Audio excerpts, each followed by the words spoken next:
siswa per bulannya 5.000 itu untuk KTK itu. 5.000 satu bulan. Ya. Itu iuran tetap. Satu bulan dengan 50 orang tadi, kalaupun terkumpul baru hanya 250.000.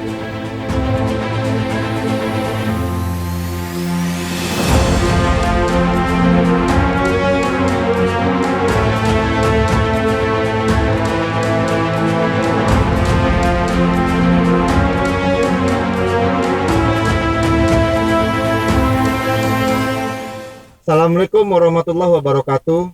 Terima kasih sahabat-sahabat Al-Mekah. Jumpa lagi dengan kami di acara Pondok Pesantren Berbicara. Hari ini kami berada di Pondok Pesantren Nurul Huda, Desa Penyiaran Cikalong. Assalamualaikum Pak Ustadz. Assalamualaikum. Sehat ya Pak Ustadz ya? Alhamdulillah ya. Jadi terima kasih udah mau menerima undangan kami. Tapi untuk kelancaran kita, karena kita sudah mengikuti protokol kesehatan, maka kita buka dulu maskernya kita. Ayo Kak, kita buka.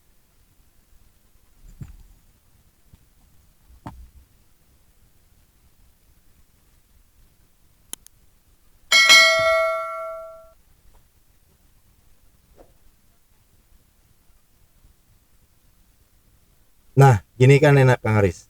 Kang Haris, saya manggilnya Kang Haris saja ya. Karena hari ini kami ingin banyak menggali informasi seperti pondok pesantren yang lain yang sudah kami datangi dan kami bersilaturahim kepada pondok pesantren. Nah, Kang Haris ini sebagai pimpinan pondok pesantren, Bukan. dari anak atau dari apa atau pengurus? Anak dari pondok pesantren. Nah, Kang Haris bisa nggak menceritakan sedikit tentang sejarah dari Nurul Huda yang dipimpin oleh Hayanda saat ini? Itu atas kehendaknya tokoh-tokoh masyarakat, karena jauh itu awalnya bentukan DKM-nya. Awalnya itu satu kampung yang jaraknya itu dari ujung ke pusat masjid itu sangat jauh, berkilo-kilo itu. Akhirnya itu satu RT, para tokoh-tokoh itu berdiskusi karena dulu itu tahun 1980 itu jalan belum bagus itu kan, belum masuk dana desa itu. Terus lagi kendaraannya masih langka-langka itu. Kalau sekarang kan hampir setiap orang punya. Nah, maka para tokoh-tokoh itu bermusyawarah ingin mendirikan DKM di RT 2 itu desa Kampung Panyairan, Desa Panyairan. Nah, hasilnya itu diusulkan ke pihak kecamatan. Dari pihak kecamatan itu ada respon, itu disetujui. Akhirnya itu diresmikan dan berdirilah itu DKM Nurul Huda 2, Kampung Panyairan, Desa Panyairan, Kecamatan Cikalong. Oh, jadi kalau kita boleh tahu nama ayahanda siapa, Kang? Ajengan atau Kiai Jalaluddin.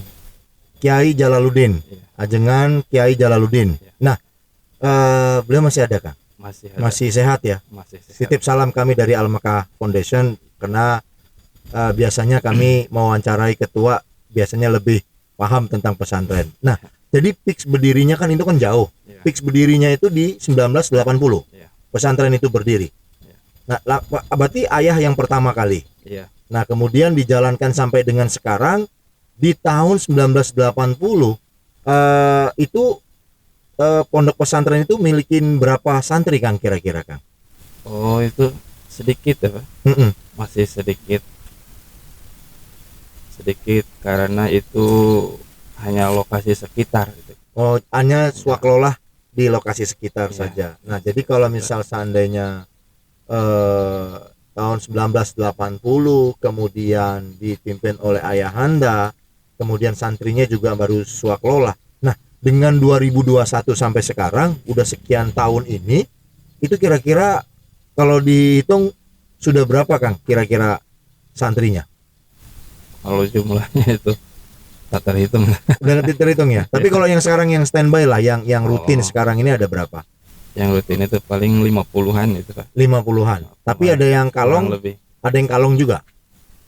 Hampir semuanya kalong. Oh, hampir semuanya kalong. Semuanya. Nah, jadi MDT ini di bawah naungan DKM juga ya. Iya, Pak. Oke.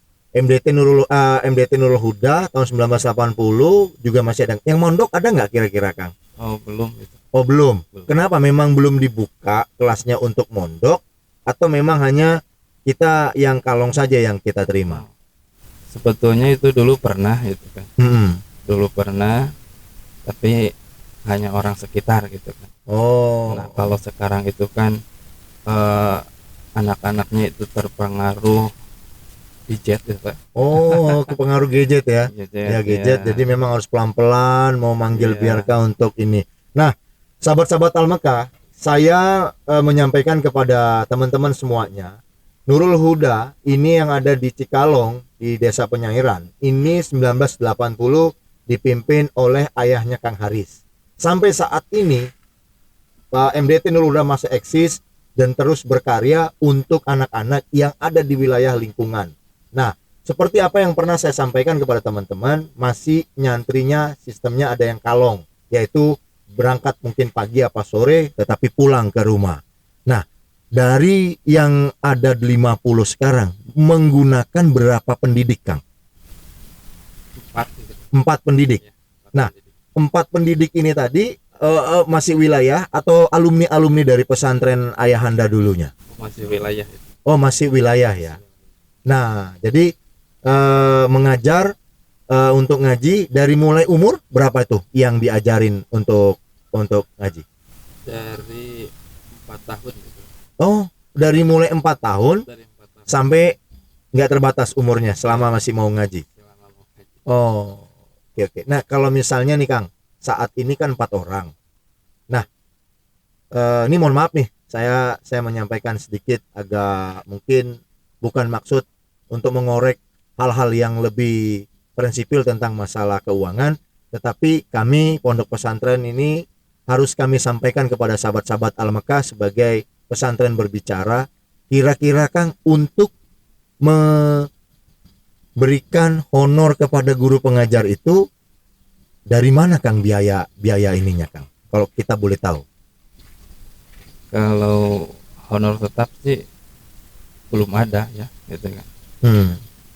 Ada iuran itu dari siswa per bulannya 5.000 itu untuk KTK itu. 5.000 satu bulan. Iya, Itu 5.000 iuran tetap.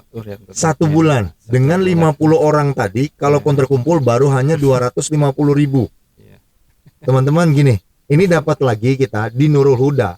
Kalau kita kemarin di pesantrennya Kang AA atau Ustadz AA itu hanya 10.000. Ternyata hari ini saya mendengar lagi hanya membayar 5.000 rupiah satu bulan dan hanya untuk digunakan untuk KTK.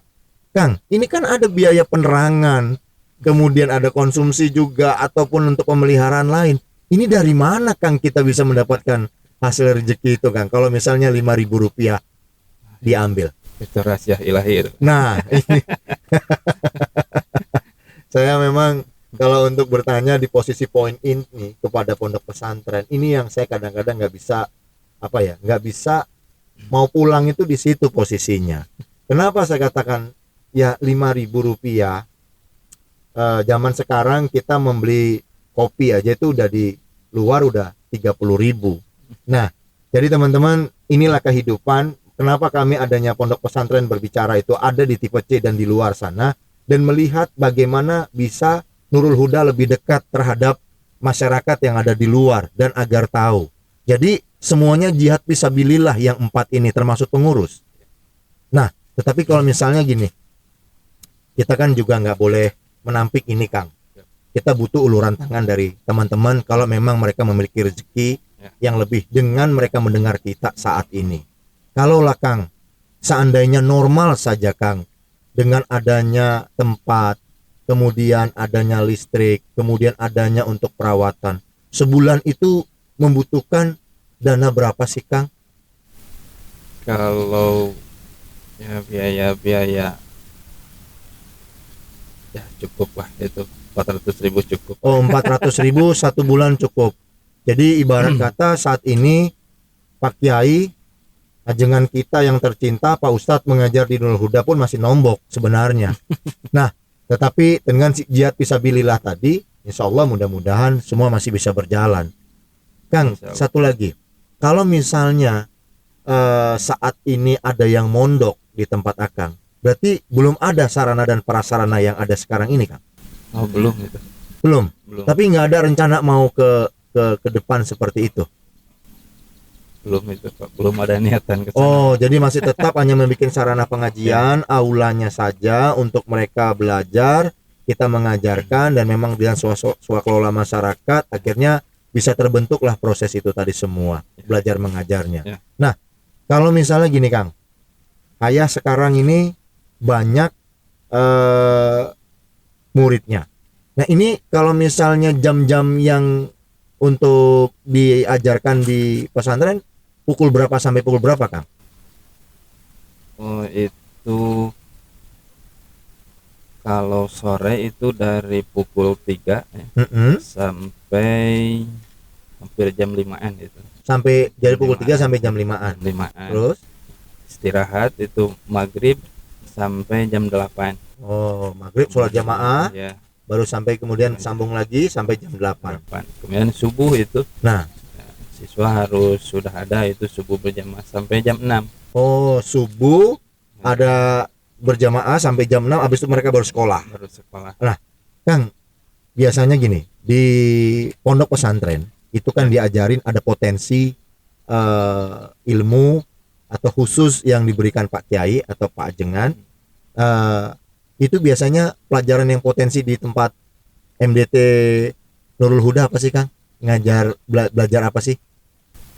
Karena anak-anak ya yang diajarnya jadi sifatnya yang dasar-dasar itu. Nah, yang dikedepankan itu baca tulis Al-Quran, kemudian bacaan-bacaan ibadah, terus hafalan-hafalan akidah, dan doa-doa itu yang dikedepankannya, dan praktek-praktek itu.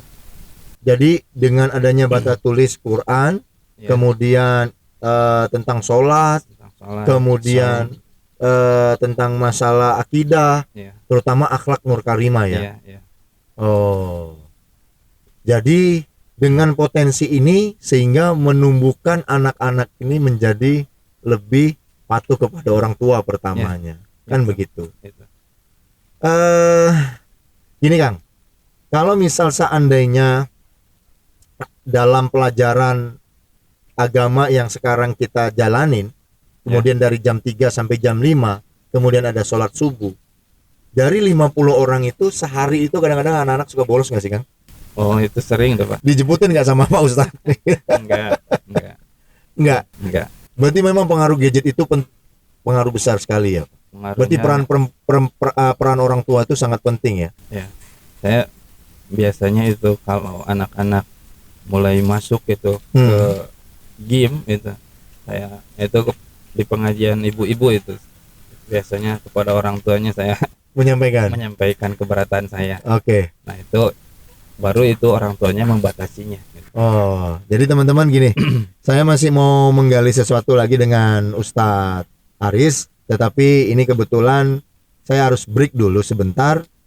Nanti akan saya sambung kembali dengan Ustadz Aris untuk kita lanjutkan. Masih ada 9 pertanyaan lagi yang akan saya kasih sampaikan.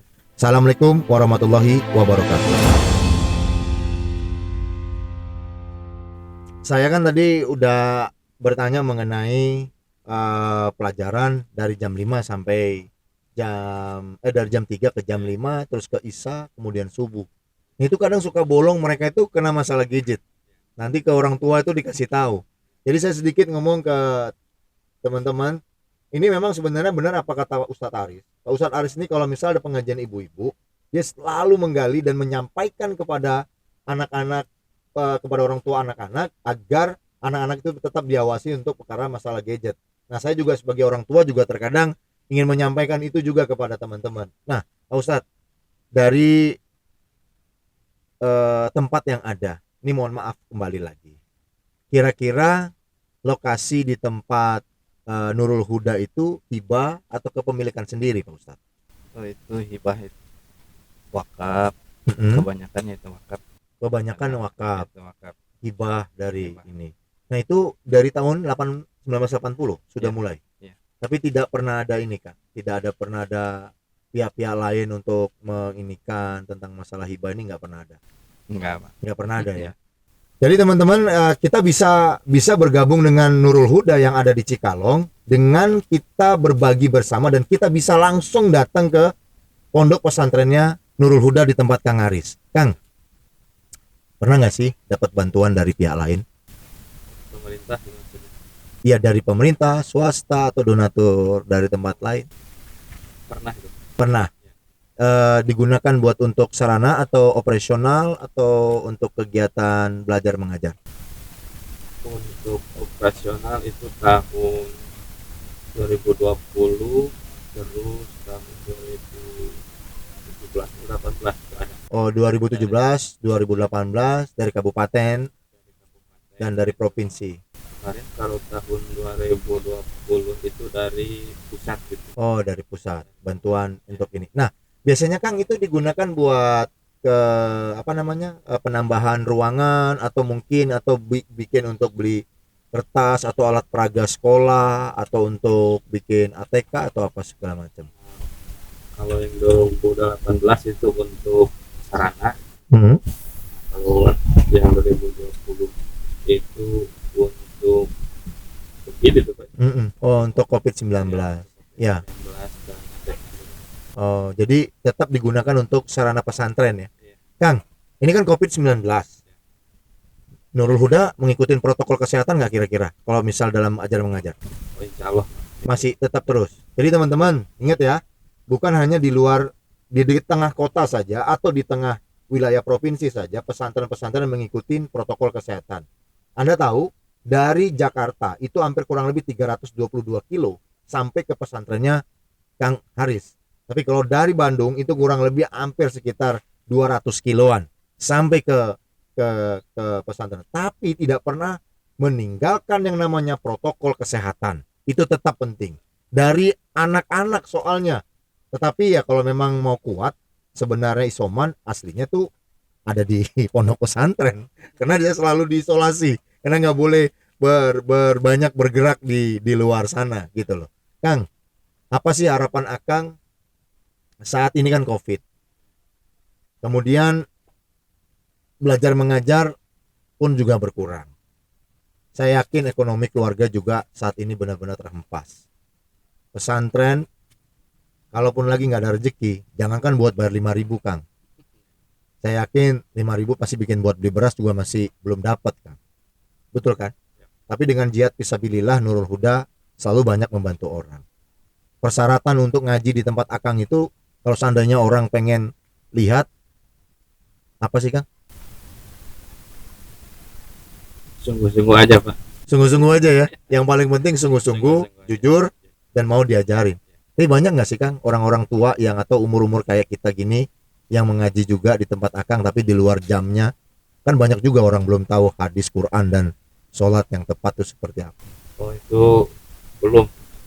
Tapi masih anak-anak saja ya? Masih anak-anak. Kalau mingguan baru itu orang. Oh. Nah kalau ciri khas sendiri dari Nurul Huda itu apa Kang? Ciri khasnya? Contohnya kayak Al-Munawar gitu ya. Al-Munawar mempunyai ciri khas untuk penafsiran kitab kuning gitu. Kalau di Nurul Huda sendiri ciri khasnya apa Kang? Atau pernah ikut perlombaan ngaji juara atau apa gitu? Itu ciri khasnya itu baca Al-Quran, tahfidz sama qiraat. Alhamdulillah tiap tahunnya itu perwakilan kecamatan itu ke kabupaten menang. Oh subhanallah. Nah, ini teman-teman nih ya. Jadi jangan teman-teman berpikirnya tuh gini. Nurul Huda ini pernah loh ngirim kontingennya juga ke kecamatan, dan memang itu ciri khas dari semua perlombaan, dan akhirnya ada yang juara dan punya prestasi gitu loh. Jadi dengan tangan dingin Pak Ustadz dengan saudara-saudara semua yang ada di pesantren itu bisa membawa anak-anak ke luar sana. Jadi itu tetap dipertahankan dari sekian tahun ini tadi. Ada nggak metode terbaru, ciri khas yang lain, yang tambahan baru? Tambahan barunya itu hitam kuning itu mulai dikaliin. Oh, kitab kuning mulai digali. Tapi untuk umur berapa, yang berapa tahun yang udah mulai belajar kitab kuning? Umur kira-kira 10 Oh, 10 tahun tahun ke atas. sudah. Oh, 10 tahun sudah membaca itu ya. Ah, Belajar kita. jadi kalau misalnya gini, Kang. Kalau ada saat posisi tidak mengajar, hari libur. Ya. Sehari-harinya Pak Kiai ngapain, Kang? Oh itu biasa bertani terus juga Oh, bertani itu apa? Menanam padi kah atau punya kebun lain atau itu petaninya kebun sama beternak beternak sapi, kambing kambing. Ada berapa banyak, Kang? 4 ekor. Nah, berarti kalau misal gini, Kang. Pak Kiai lagi nggak punya rezeki nih, lagi kosong banget kas. Biasa kalau hasil penjualan kambing pasti disumbangkan lagi buat untuk ini, untuk pesantren nggak kira-kira, untuk MDT. Oh itu belum pernah Pak. Cuman terkadang mau nggak mau ya harusnya juga harus ini juga ya, dari biar supaya tetap urusan ibadah untuk mengajar anak-anak ini tetap harus berjalan ya. Jadi sehari-harinya bertani, kemudian ternak, kalau lagi pada nggak ngajar. Ya. Nah, kalau misalnya itu biasanya apa? Dari pagi apa dari siang keluarga menjalankan itu, Kang? Tani Ah. nah, itu bertani itu sepulangnya dari sekolah itu sebetulnya Oh, ngajar ya? dan staf TU itu Oh, staf TU di mana? sekali lah. Oh, SMK Alika di sini dong berarti. Ya. Oh ya. Berarti ngajarnya juga di sini ya. Oke. Kang, kalau Kang Haris sendiri ngajar juga? Ngajar. Ngajar. Udah berumah tangga belum? Sudah Pak. Anak berapa? 1. Oh, ini Ustadz muda juga. Saya pikir cuma nanya Kang Opik, Ustadz muda yang saya ketemui. Ternyata ada Ustadz Haris yang muda untuk saya ketemui. Anak 1 dan istri ngajar juga atau ibu rumah tangga biasa? Ngajar di Oh, ngajar di dunia. Jadi berdua mengajar. Terus kecil sama siapa? ikut Oh, ikut ngajar. Oh, boleh ya. ikut belajar. Oh, Belajar. tapi sekalian mengajar, kira-kira ada lagi nggak bisnis lain atau usaha lain? Akang kan anak muda, biasa kan startupnya walaupun tetap ngaji pesantren, pondok, mah tetap lah kalau lingkungan sehari-hari bekerja tuh ada lagi nggak? Kira-kira?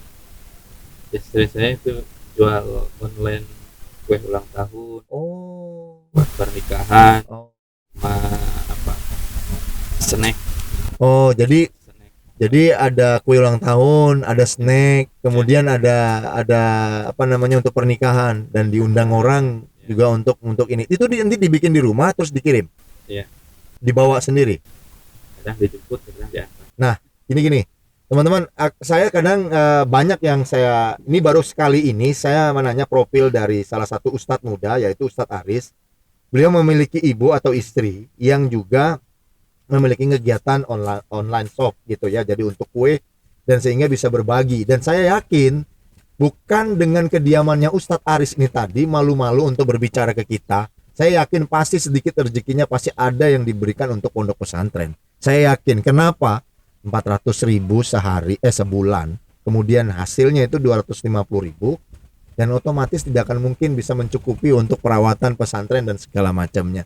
Dengan berjibaku sekarang ini, pastinya istrinya Kang Haris dan Kang Haris kemudian ayah seorang kiai dan ngajar, pasti saya rasa disisihkan sedikit hasil itu buat pondok pesantren agar berjalan ini semua. Benar Kang ya?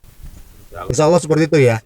Nah Kang, saya kan punya program pesantren berbicara. Saya ingin Akang betul-betul menitipkan kepada kami, sebenarnya apa sih Kang yang pernah Bapak ngomong gitu ya, atau Pak Kiai ngomong, kita nih butuh pengen ini gitu, dititipkan ke kami biar supaya teman-teman kita di luar sana itu mendengar, oh ternyata Nurul Huda itu membutuhkan kegiatan atau membutuhkan prasarana dan kelengkapan apa. Silakan Kang, ini ada kamera di depan, Akang bisa ngobrol Kang, apa sih yang Akang butuhkan biar bisa disampaikan. Ya saya inginkan ya dari pemerintah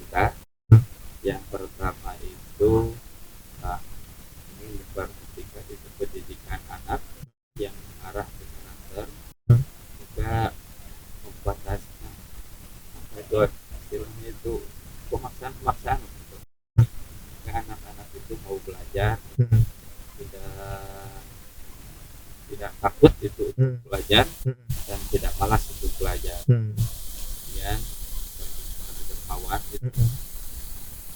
Kalau ada lebihnya itu ya itu disisihkan wakafnya itu untuk sarana dan prasarana untuk bekal nanti di akhirat. Amin. Jadi teman-teman gini, Kang Haris atau Ustadz Haris menyampaikan kepada kita, sedikit saya kasih sarana lagi, bahwasannya beliau kepengen ada satu gerakan hati pemerintah atas dinas pendidikan ataupun dinas yang lainnya untuk membentuk pelajaran ataupun materi karakter akhlak anak itu tadi agar tidak tercapai kemalasan anak itu tadi, dan minat untuk belajar itu tetap ada. Pergerakan itu memang adanya di dinas pendidikan dan ataupun orang-orang yang berperan di dalam dunia pendidikan, tetapi peran siapapun itu penting, kan begitu. Terus yang kedua, Ustadz Haris juga ingin menyampaikan sedikit, mari teman-teman sama-sama kita memberikan wakafnya, infak, sedekah, dan kita siap untuk menjemput rezeki tersebut agar kita bisa sama-sama untuk membesarkan MDT Nurul Huda. Seperti itu ya Kang. Nah, ini yang terakhir Kang. Dan kami sudah keliling beberapa pondok pesantren. Al-Mekah Foundation kepengen menjadi jembatani pondok pesantren yang lainnya. Saya mohon kritik dari Akang dan harapan agar kami bisa terus maju, agar kami selalu bisa terus berperan untuk pesantren. Tolong dong Kang, apa sih kritik dan sarannya? Silakan Kang. Apa ya? Belum terlalu kenal itu, jadi saya belum tahu itu. Enggak, atas kegiatan ini menurut Akang udah Akang sudah inilah udah menjalankan bareng bersama kita dengan pesantren berbicara. Menurut Akang apa sih kritik dan saran dari Akang biar supaya kami tetap terus bergerak untuk pesantren? Ya, diperbanyak aja silaturahmi ke pesantren aja. Amin, insya Allah. Jadi teman-teman, sedikit dari Kang Haris mengatakan, teman-teman Al-Mekah yang ada dimanapun, tim yang ada dimanapun, yang saat ini telah banyak membantu Al-Mekah Foundation, pesan dari Kang Haris mengatakan perbanyak silaturahim kepada pondok pesantren sehingga banyak kita ketemukan para ustadz dan ajengan dan para kiai. Terima kasih Kang. Salam sehat selalu. Mudah-mudahan kita bisa berbincang-bincang lagi kembali. Salam dengan Hayah dari Al-Mekah Foundation. Semoga kita terus tetap sehat, menjaga protokol kesehatan demi keluarga kita tetap sehat. Sahabat-sahabat Al-Mekahku semua sekalian, terima kasih atas hari ini. Mohon doanya selalu agar kami bisa menjembatani untuk para pesantren yang ada di wilayah teman-teman semuanya. Assalamualaikum warahmatullahi wabarakatuh.